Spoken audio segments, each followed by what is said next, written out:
lá. No vídeo da conversa com a Sayuri, a gente falou um pouquinho sobre a importância do brincar, a importância do lúdico no desenvolvimento da criança.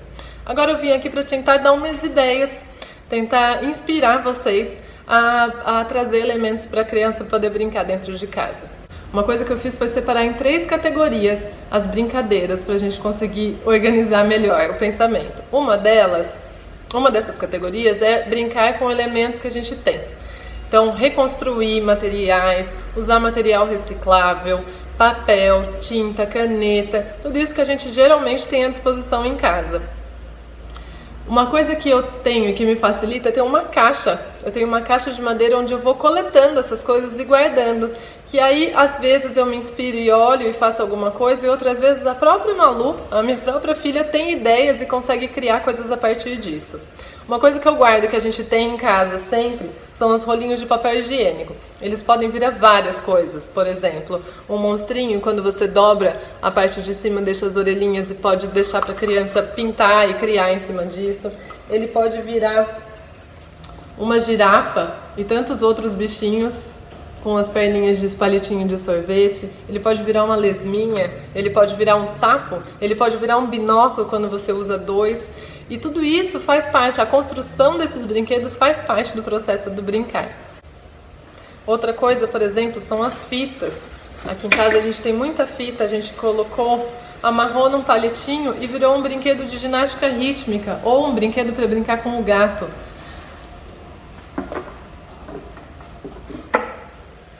Os rolinhos de lã para as crianças brincarem e fazerem outras coisas. Uma coisa que dá para brincar no momento da contração é fazer o rabo de gato. Isso vocês podem ver na internet como é que você faz, mas a criança vai fazendo tipo um tricôzinho de dedo e vai criando. E a gente sempre tem que pensar em tentar depois levar isso para alguma utilidade para a criança, para ela sentir que isso que ela está fazendo é útil, é importante de alguma forma para a gente. Eu, por exemplo, pedi para minha filha fazer um rabo de gato desse bem comprido que virou um varal de fotos.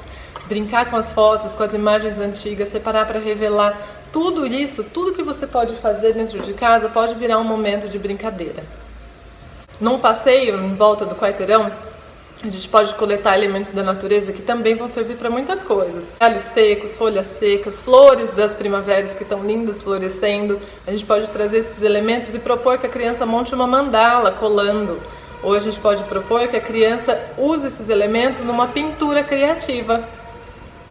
Outra coisa também que eu uso muito são as caixinhas de ovos, que podem virar bichinhos diferentes. E várias possibilidades você pode ir explorando com esses objetos. Isso é o mais legal, é usar a criatividade, e você não precisa ser criativo por si só. Se inspire, siga páginas que tragam essas inspirações. A gente tem muita coisa para resolver agora, tem muita coisa para fazer. Então, quanto mais ajuda a gente tiver de fora desses elementos, dessas inspirações, mais a gente vai conseguir dar oportunidade para as crianças. Uma outra categoria são as brincadeiras antigas.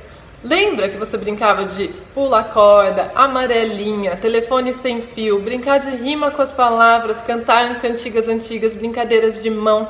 A gente não precisa necessariamente separar um momento do dia só para as brincadeiras, mas se a gente conseguir trazendo esses elementos durante o dia da criança, esse dia vai ganhar uma leveza, um olhar especial, né, para essa rotina. Então, por exemplo, montar uma amarelinha no meio da sala com fita crepe. E aí, em algum momento do dia, você propõe para a criança para vocês fazerem uma partidinha de amarelinha. Ou, enquanto você está cozinhando, fazer uma brincadeira com a criança do tipo... adivinha o que é que tem dentes, é feito de metal e a gente serve para comer. Ah, é o garfo. Ah, e o que é? Então você pode ir criando o que é, uma brincadeira diferente nesses momentos mesmo. Outra coisa legal é pedir para a criança, por exemplo, ir até o quarto e buscar a menor coisa que ela encontrar, uma coisa que começa com a letra A, uma coisa áspera, uma coisa macia. E aí, conforme a idade da criança, você pode ir trazendo elementos mais complexos para essa brincadeira. Você pode propor também uma caça ao tesouro, ou que a criança faça uma caça ao tesouro. Filho, esconde um tesouro para mim e monta um mapa para a gente encontrar. Olha que legal, ele vai ter um tempão que ele vai ter que pensar, elaborar esse mapa, pensar no que ele vai esconder, qual é o processo de achar, ele vai se divertir com você se perdendo em casa, procurando o mapa e não encontrando. Brincar de mímica também pode ser uma coisa super interessante. Siga o mestre, meu mestre mandou. Pular corda, fazer cobrinha para as crianças menores que não conseguem pular. Enfim, todas essas brincadeiras você pode adaptar para a idade da sua criança, né? Trazendo elementos um pouco mais complexos ou um pouco mais simples de acordo com a idade dela. Uma terceira categoria que eu pensei foi a dos jogos que a gente já tem disponíveis e que já existem, que alguém já criou pra gente. Então os jogos de baralho, dominó, os jogos de tabuleiro, enfim, são infinitas possibilidades também de coisas que já existem. Lembra que a gente falou um pouquinho sobre perfis de pais? Pra mim, por exemplo, é muito mais gostoso sentar com a Malu e jogar várias partidas de Uno, várias partidas de dominó, cara a cara, lince, procura, essas coisas que já estão aí, que incentivam esse momento de conexão e brincadeira entre os cuidadores e as crianças. Ainda pensando nos materiais que a gente tem em casa, latas de leite ou latas de alguma outra coisa podem virar pés de lata para a criança treinar a coordenação e habilidade. Você pode construir para as crianças menores um pouco móveis com elementos que tem dentro de casa. Por exemplo, fazer um pompom de lã e pendurar de várias cores, ou flores, folhas também para as crianças poderem brincar e admirar.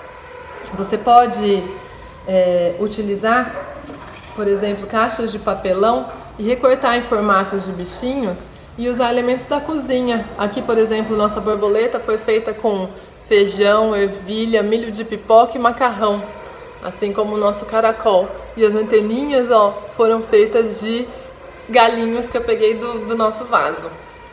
E lembrando que tudo isso pode virar coisas que compõem a casa, o que vai atrair muito mais a criança e vai estimular que ela continue criando.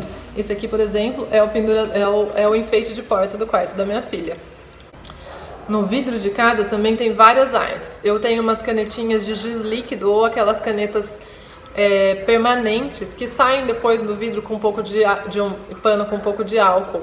E aí a gente tem, por exemplo, uma lista das coisas que a gente quer fazer depois da quarentena. Se a criança não é letrada, ela pode fazer os desenhos do que ela quer fazer depois da quarentena, ou desenhar a família, ou completar a paisagem fazendo algumas coisas. Então, por exemplo, aqui em casa na frente tem um prédio. A gente pode desenhar uma pessoa na janela que a gente está vendo no prédio. Fazer bolhas de sabão, fazer a própria mistura para fazer a bolha de sabão, juntar em 2 palitinhos, 2 fios de barbante para a gente fazer aquelas bolhas gigantes. Todo o processo de fazer esses brinquedos e o processo do brincar é um momento, uma oportunidade única de conexão e de criação. Você sabia que você também pode fazer as suas próprias tintas? É um processo incrível que a criança consegue perceber a transformação dos elementos. Então, se você ferver um pouquinho de café com água, coar e misturar na cola com um pouquinho de vinagre, vira uma tinta marrom. Ou o açafrão da terra para fazer uma tinta amarela, a páprica para fazer uma tinta vermelha.